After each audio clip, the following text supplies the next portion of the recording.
Hi, everybody, and welcome to a new episode of the PressPectives Podcast. I am your host, Rory Doyle, and I am here to help us dive into the latest trends and ideas in technology and publishing, together with incredible guests from all over the world. So whether you are an industry pro, a curious learner, or just looking for some inspiration, you are in the right place. Today, we are joined by R Media, who are Australia and New Zealand's leading omnichannel content company, connecting with 9 out of 10 Australian women every year through a premium portfolio of publications across lifestyle, entertainment, fashion, beauty, homes, and food. From its print heritage, R Media has been diversifying its revenue base and pursuing strategies around verticalization and e-commerce to transform the business and ensure it remains relevant in a fast-changing media landscape. Today, we can see how the company has transformed into an omnichannel content commerce company across print and digital, e-commerce, social commerce, branded experiences, events, native content, and deep creative integration for brands and consumers. For this episode, and to learn more about what R Media are doing, we are joined by Joe Revill, who is the head of E-Publishing and Syndication at R Media. Joe, good afternoon or good morning, I guess, for you in Australia. You are very welcome to the pod. Good morning. Yeah, good morning. It's pretty early here. Thanks for having me. I'm really looking forward to having a chat today to all your listeners. Thanks, Joe. Before we get into the work of R Media, I'd love to hear a little bit about your own story. You have held advertising and partnership roles on both the agency and client side in companies like M&C, Saatchi, Qantas, Bauer, Discovery, Pacific Mags, and now, of course, you are with R Media. What's your own story and how did you get into this wonderful world of media that keeps us all very busy? Yeah, it's been quite the journey. I've been lucky to work across a lot of different media types, but it actually started, I came out of university as a traditional illustrator before the digital age. So I was there with a paintbrush and a pen, doing illustrations for publications. That was great. I love the creative side, but then part of that job was traipsing around London with a portfolio under my arm and going to see various creative directors and bearing my soul. And that got a little bit uncomfortable at times. And I thought, you know what? I just think I need 6 months at an office job, just a temp job, anything. So I went to a temp agency. They found me a job, and that job happened to be in a print factory that printed, about 50 different publications. So for me, that was, this is really interesting. I thought it was going to be a stopgap, but actually it ignited something in me. I love that job. I love the smell of the print presses. And from there, I was just, fascinated by the whole process. So that led on to me thinking, finding it really interesting seeing how people consume content, what they enjoy reading, and that went on. And then, as you mentioned at the top there, was lucky enough for over nearly 25 years now to go through all sorts of media types. And then I kind of come full circle now because I'm back in a company with print in its veins. After all the world of digital and TV, here I am back again. Very good. And I can really relate to that, the power of the printing press. My first job was a software engineer for Independent News and Media PLC, who back in the day owned APN, which I think now is part of ARN or something like that in Australia. And it was a PLC back in the day. And I remember being at the printing press and seeing that in operation, smelling it, but hearing the roar of those rollers and drums and everything like that. It's quite captivating. But I'm interested to know too, from that background, the illustration background, is there anything from those creative days or that creative training that you still lean on or integrate into how you lead and operate today? Yeah, there is. Whilst my role here is not to be the creative on our titles or any of our publications, part of the kind of e-publishing is working with partners like Apple News, etc., who convert our content for their format, and we obviously approve everything along the way with the help of the creative directors. But I have a keen eye for that design and how things look along the way. So it definitely helps. And I think throughout my whole career, it's been useful at various times. even if it's drawing someone a leaving card, that does happen from time to time too. And what brought you then to our media? So with our media, I kind of finished up my career with TV. I was looking for a change, and I'd actually gone across to Pacific Magazines to lead their sales team. And as you may know, Pacific was owned by Seven West Media at that point, and then they actually sold the business to our media, to our owners, Mercury Capital. So that was, whilst I didn't transition straight away, I then had colleagues here in this company who kind of called me up and said, hey, we've got a little project we want you to help us with. That was actually around our cookbooks. And then I came in, and that was going to be a quick 3-month project. And then here I am many years later, loving my time and getting involved with all the digital publications, which is a really interesting time. Let's talk about what our media have done and are doing to engage readers. I know there has been a good bit of research done to see what resonates with readers down there. How have you been able to meet those reader needs? So our purpose, our media, is to be a champion for women, for our audience. They're our consumers. So we make it our mission to understand and know women as an audience better than any other publisher. So we run many types of research, be it what you can learn from your SEO, what you can learn from your Google Analytics, but also we have a proprietary panel of individuals. We call it our insiders community. There's 14,000 of them. So we run many surveys with these individuals to find out, to test products, to find out what they like to consume, how they like to consume it, formats, what's trending, and that's really important for us. So that's how that kind of research allows us to then create the content that they want to read, but also to understand their behaviors. So this is where we've learned the importance of our brand voice when it comes to maybe shopping and, trusting what they can and should or should not purchase via an online environment, because it's just so saturated out there, right? So for us, that's a really important part of what we do. Quite an impressive panel, the 14,000 in the insider community. Right now, our media's titles such as Elle Australia, the Australian Women's Weekly, Better Homes and Gardens, to name just a few, are available, of course, in both print and digital, formed affiliate business relationships with the hottest brands out there. Can you tell us a little bit about some of the most successful brand partnerships that you've had to date? Yeah, that's a good question. It's one of, when you think about it, is how to define most successful brand partnership, right? Because not so long ago, especially with print and just your traditional print-related websites, a successful campaign would be measured on your delivery of impressions or, the reach you've achieved through your magazine and that display advertising, which is all very important, all very valid, but it's really hard to gain attribution and for the buyer, for the advertiser to understand what was working and what's not across their media mix. So that's kind of led us to really lean into the content commerce side of things, hence, and build out marketplaces. Because with something like a marketplace or an affiliate partnership, what that does is it's really a performance model, right? So advertisers know the attribution, so they're not getting that media wastage. And that's important because there's some amazing executions we can do across all of our platforms, and still very important. And a lot of us, especially our luxury brands, still really lean into that heavy print luxury environments. But for other smaller advertisers, that can be kind of out of reach from a budget perspective or a resource perspective. So hence this lean into content commerce. But to go to the original question, and in terms of a really successful brand partnership, one we did recently was for Amazon, and they approached us as a traditional publisher, which was really interesting.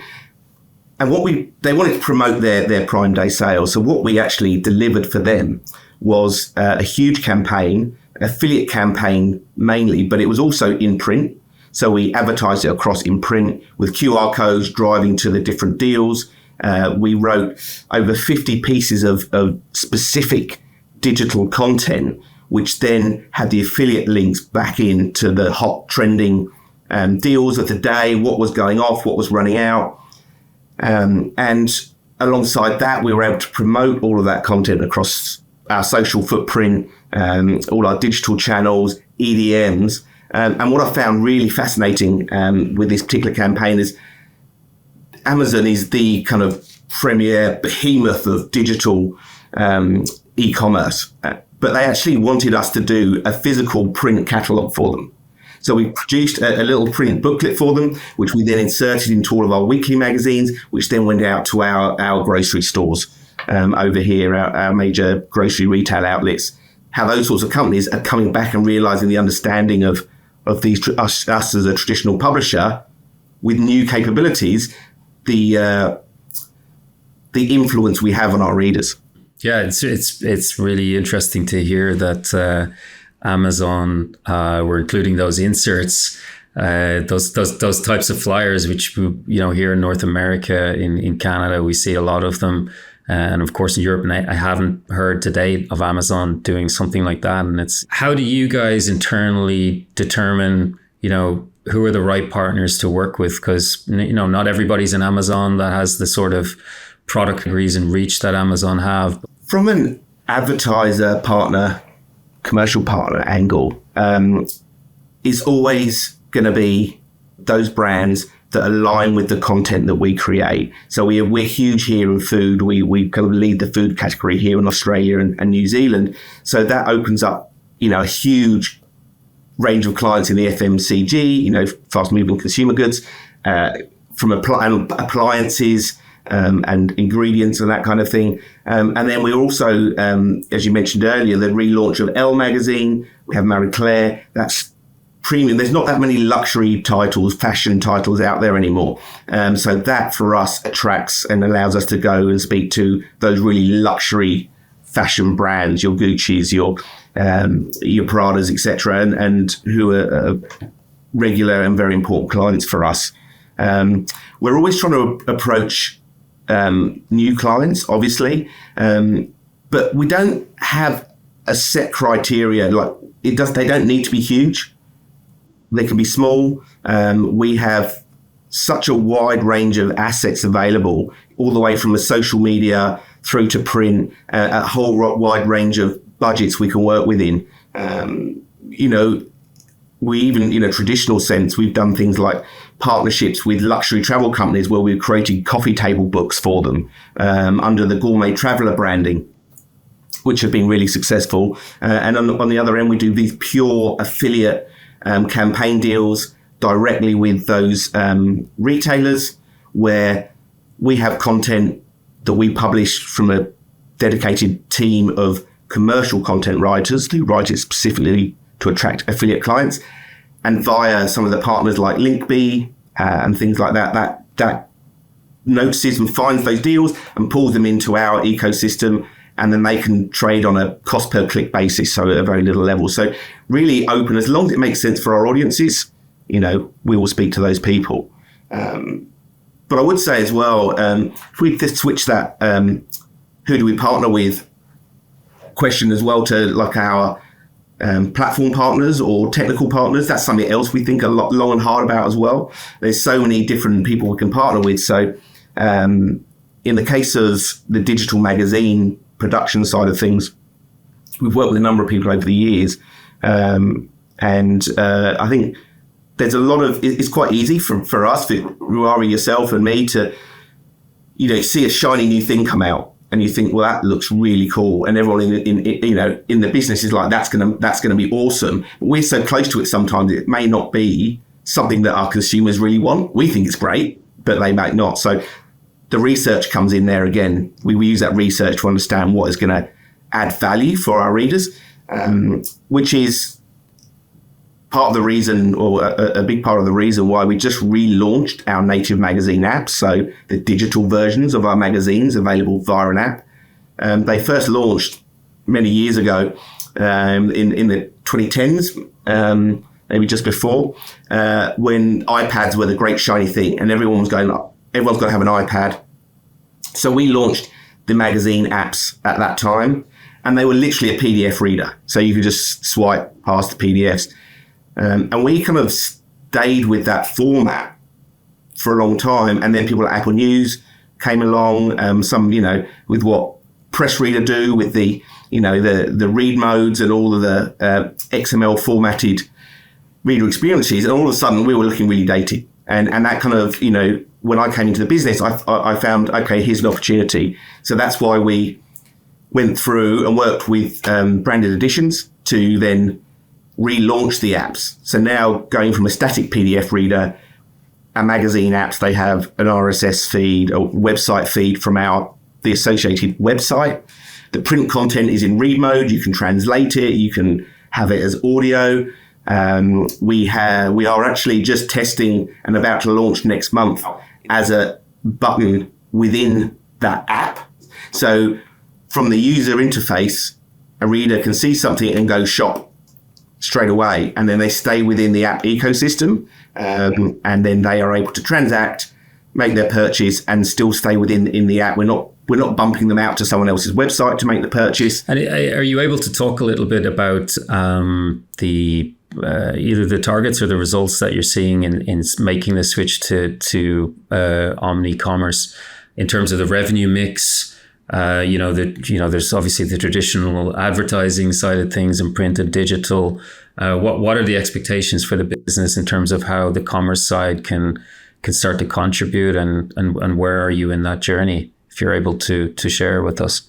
Yeah, so it's interesting because for a number of years globally, the decline of print publications or advertising in print has been, shouted from the rooftops.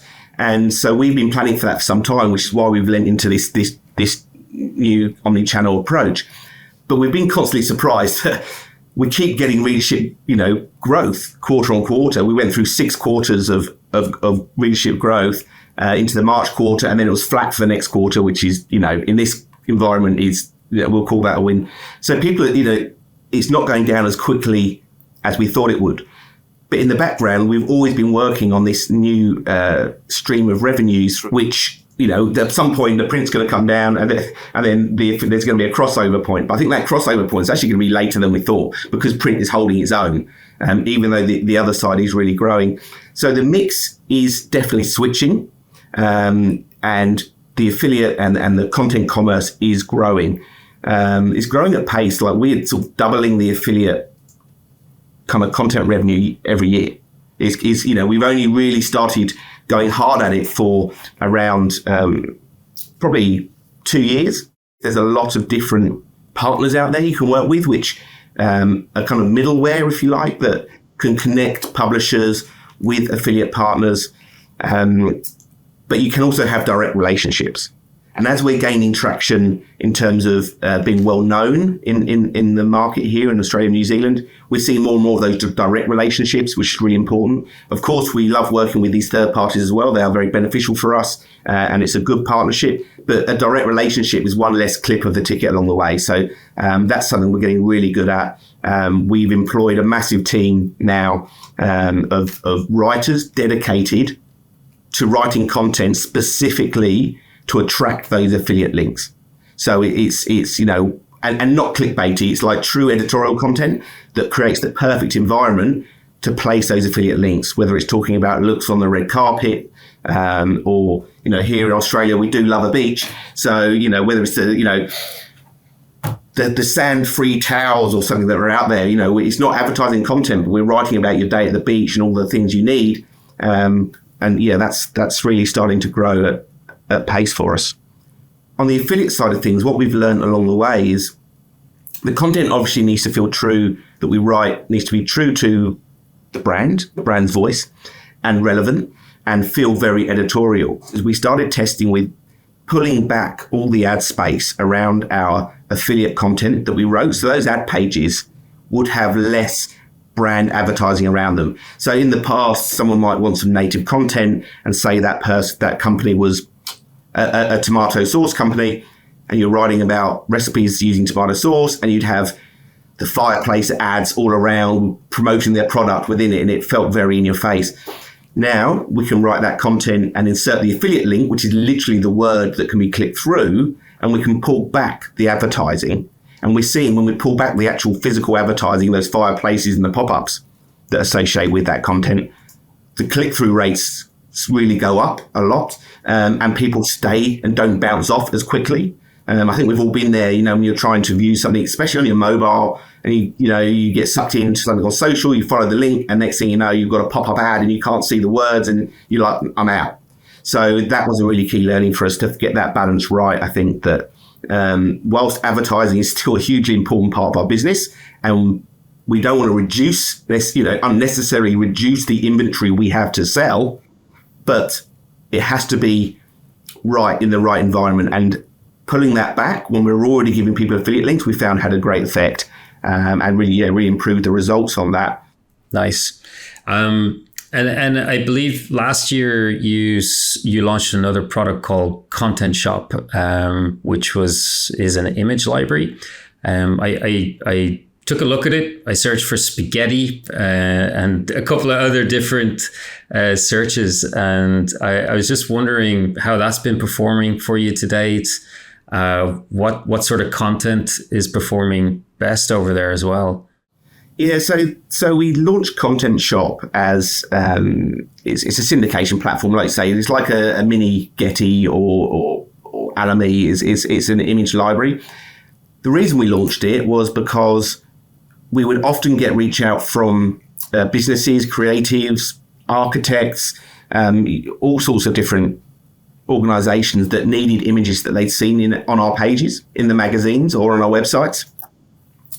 And there was a method for that. It was you would email the syndication at our media email, and then we'd go through a very manual process of rights approvals and licensing agreements and setting people up in finance, et cetera, et cetera. So we recognized that there was demand there for that content, because the images that we create all live in Content Shop. And to make this clear to all the other publishers or people listening in, is basically our digital asset management system. So every single magazine we send to print, the files, the packages, all of that go into what is Content Shop, into the software that's Content Shop. So everything, there's over 10 million assets in there right now. In fact, I think it's about 12 million when I last looked. So that's constantly growing. But what it didn't have was a market-facing front end. So we couldn't, someone like you just said, you had a look for spaghetti, people couldn't discover it by my ad campaign. I can just pay and download that image. It was a long, laborious process, too hard for people who are on deadlines that have to get this done by the end of the day.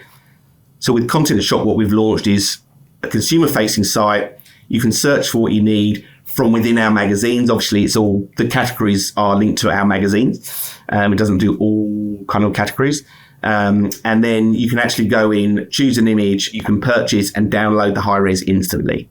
So that gives us a whole new kind of revenue stream, if you like. We always sort of syndicated on a bigger, larger business-to-business kind of method, but this now makes it available to, especially in Australia and New Zealand, just to the small sole agent designers or small design agency creatives, book publishers. It's all available to them easily, and they can either, like I say, transact via credit card, or they can send us a note and we can just do a quick invoice. It's just a much simpler process. What would have taken a week now takes 10 minutes at most. And hypothetically opens you up to an international audience, provided there's licensing outside of Australia and New Zealand. How are you promoting Content Shop, or how do people learn about Content Shop? Yeah, so we promote it in Australia and New Zealand via the trade press mainly. So we have many sort of like publishing and advertising and creative related trade press here, and then to trade with our partners overseas. So to make an actual credit card purchase via Content Shop, you have to be in Australia and New Zealand. It won't work. So all the hype in the news and publishing world these days, and certainly every conference that one attends at the moment, is Gen AI. I'm interested to know what's happening at our media with Gen AI. You know, everything is possible these days, from generating images, generating videos, generating covers, generating articles. Yeah, sure. Gen AI, I've never heard of it. No, it really is consuming every single article I read at the moment in terms of what's happening with Gen AI, and it's moving so fast, it's incredible. For us, it's something we're really, really interested in, and we see a huge amount of benefits.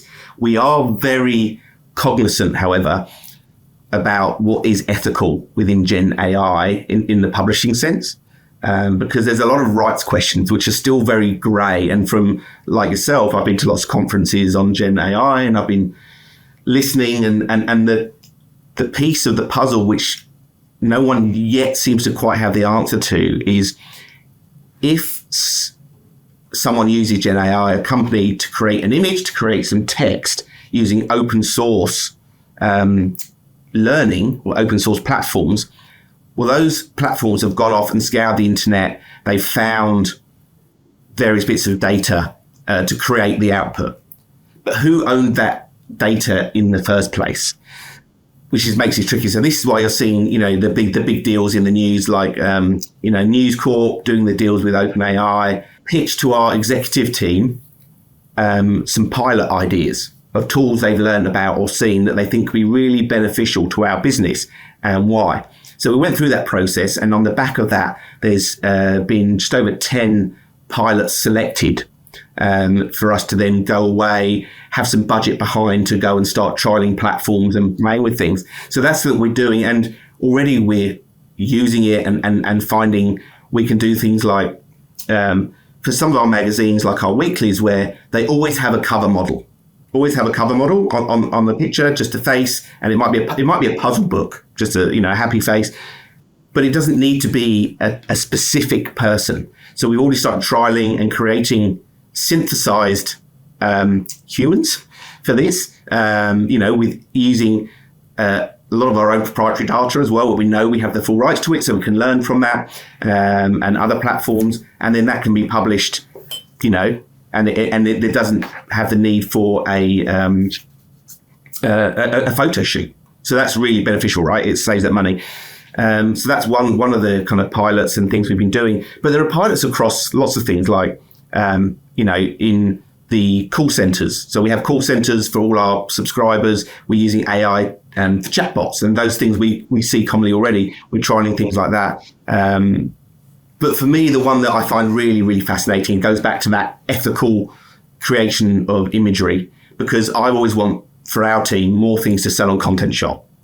And we can only do so many shoots. So I'm like, well, how can we take what we've already got and then look at generating a set of what was 25 original images and making that 500 by taking that content and synthesizing it and reimagining it with different lighting for different times a day, removing people from the shot, removing pets, adding pets, changing backgrounds and interiors, all of this. So this is where it becomes really interesting. So I'm working on a pilot on that, which solely relies on our own asset library to learn. So there's no open source in there.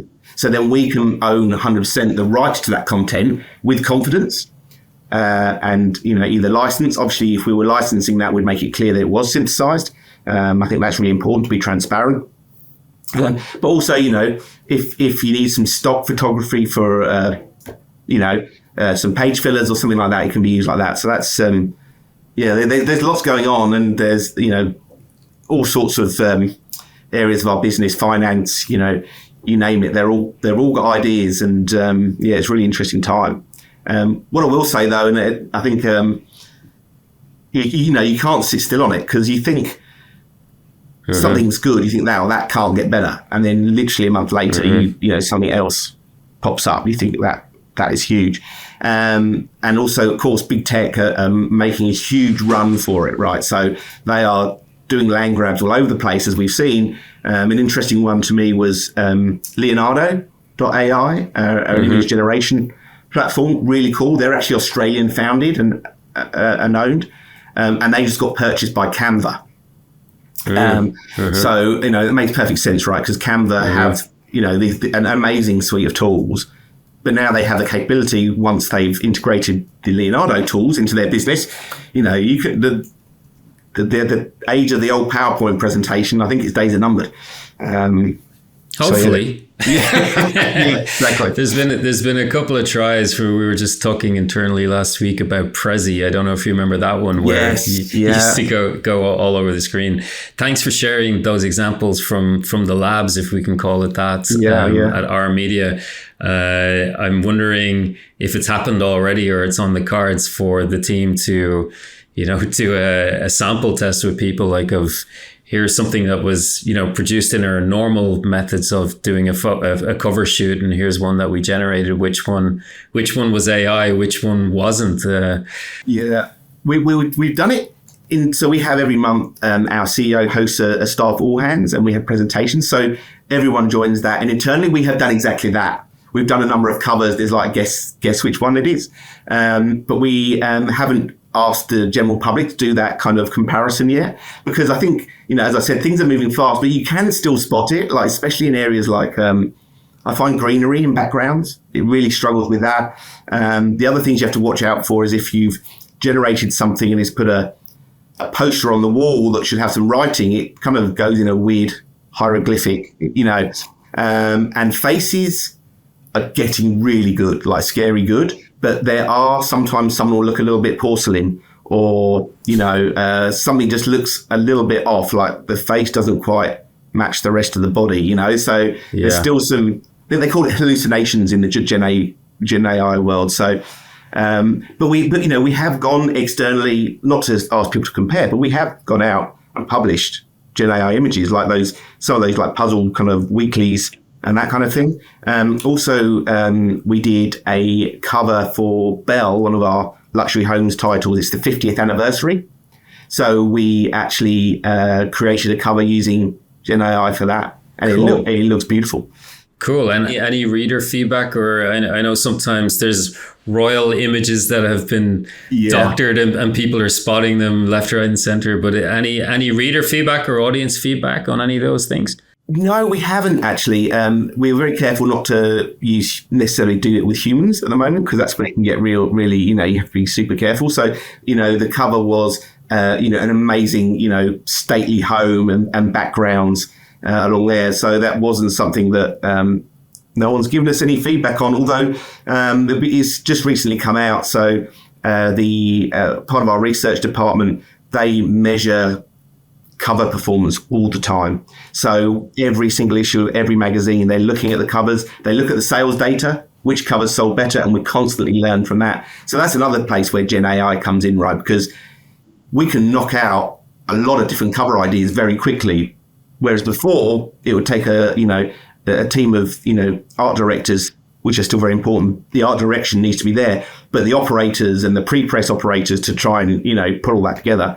Whereas, is that piece in the middle, that engine has made, of Gen AI has made that sort of thing a lot quicker.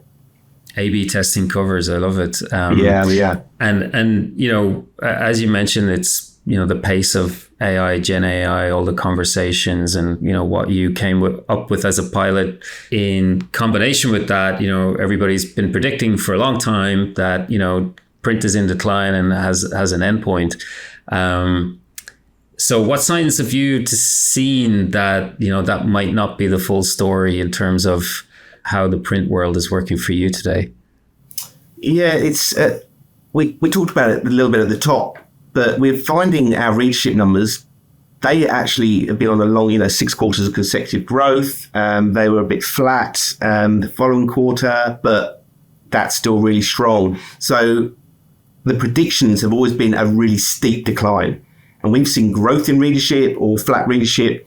So yes, overall, circulation is starting to decline, or has been starting to decline for a while, but it's happening at a much slower pace than we thought. And then we are also seeing demand start to come back from advertisers and readers that want to be able to pick up a magazine or want to be able to advertise in a magazine. The quote I pick up from, our one of our sales reps mentioned it, and I love it, is just that in a times where we've got this cost of living crisis, a magazine is one of the last affordable luxuries. So people go in and that's something they can buy and have for themselves. And we find, especially in that, with Elle example, we relaunched Elle magazine, which had been closed in print but carried on as a digital website proposition, a social proposition. The demand from those luxury advertisers was really strong, and they were calling for it to come back. So we relaunched, and it outsold all of our expectations. The advertisers were super happy.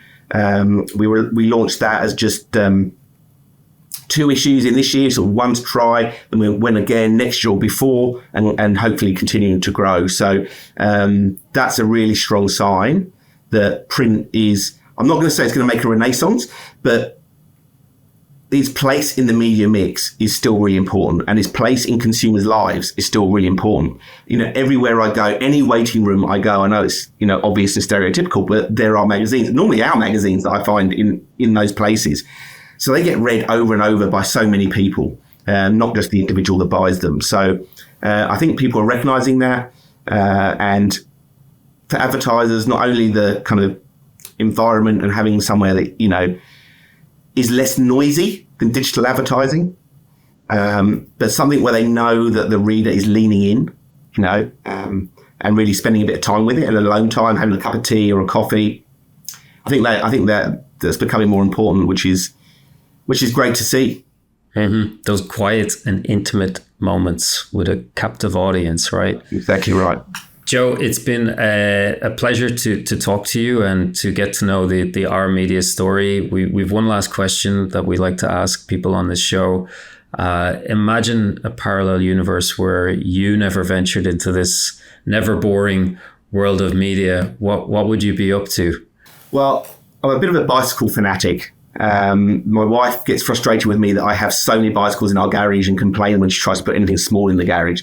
So I think I own a lot of bikes. I ride them sometimes. I tinker with them. I love them. So it would probably be, I think I would probably own a bicycle shop, but I would be completely broke all the time because I would want to buy all the new bikes that came out. So I wouldn't really make any money. I think that's where I'd be, a poor, struggling bicycle shop owner. Premium bicycle shop owner. Premium, exactly right. Yeah. Can I say omnichannel? Probably not omnichannel, but anyway. With no knee braces for sale. Exactly right. Joe, it's been a pleasure. Thank you very much for joining us. Yeah, thanks for having me. It's been a pleasure and great to chat. And that's a wrap on our latest episode of the PressPectives Podcast. Thank you very much, Joe, for joining us, and thank you all so much for tuning in. We will be bringing you new episodes every month, each one featuring a different leader in the world of publishing, so be sure to subscribe on Spotify, Apple Podcasts, or YouTube to catch up with the latest. Bye for now.